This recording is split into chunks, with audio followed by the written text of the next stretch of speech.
সিনেমার মতো মনে হলেও এটাই এখন মালদ্বীপের বাস্তবতা। ছোট্ট এই দ্বীপরাষ্ট্রটি বিশ্বের সবচেয়ে নিচু দেশগুলোর একটি। এর গড় উচ্চতা সমুদ্রপৃষ্ঠ থেকে মাত্র 1 থেকে 1.5 মিটার। দেশের 80% ভূমি সমুদ্রপৃষ্ঠ থেকে 1 মিটার বা তারও কম উঁচুতে। জলবায়ু পরিবর্তনের কারণে প্রতি বছর সমুদ্রের উচ্চতা বাড়ছে প্রায় 3 মিলিমিটার করে। এই দ্বীপরাষ্ট্রটি শুধুই ইতিহাসের পাতায় ঠাঁই পাবে? উত্তরটা মালদ্বীপ নিজেরাই বদলে দিচ্ছে।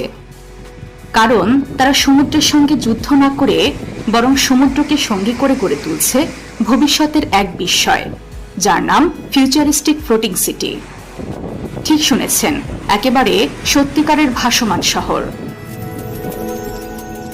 এই শহরটির অবস্থান রাজধানী মালের খুব কাছেই। মাত্র 10 মিনিটের নৌকা ভ্রমণেই